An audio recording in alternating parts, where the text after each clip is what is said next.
Come to me quickly. The enemy is at the window.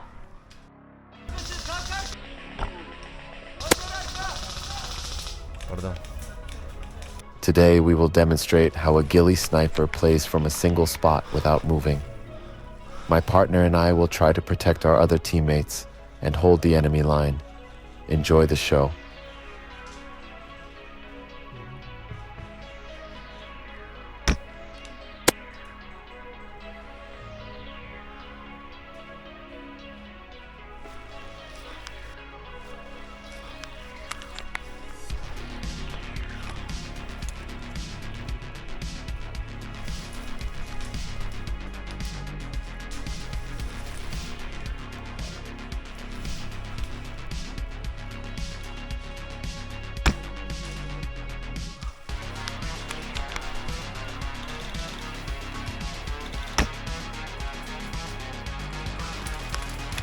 On için.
Ulan elini kaldırıyor.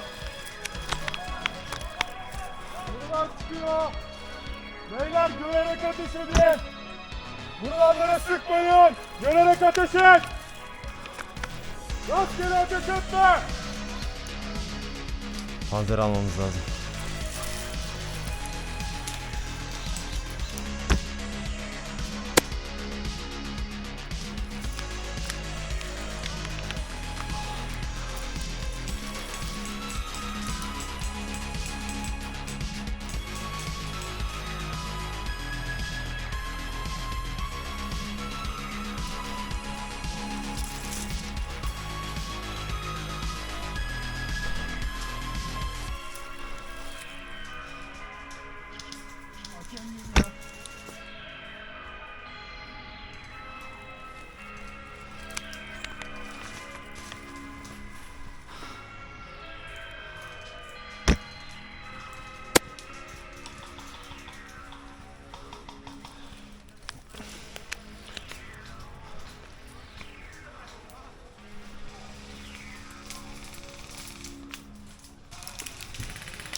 The enemy is coming towards you.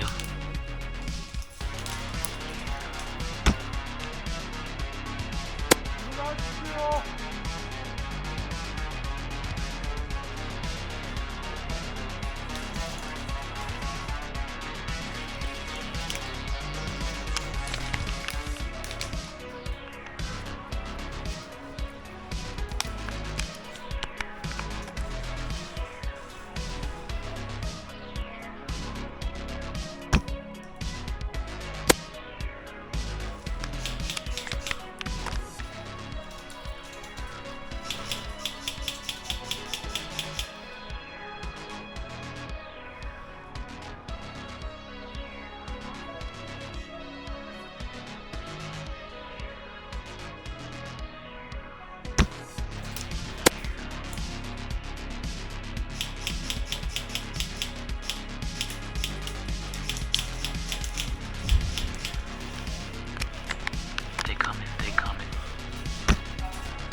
Vuruldum.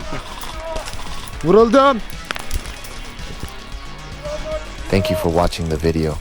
Don't forget to stay tuned for subscribe on new videos.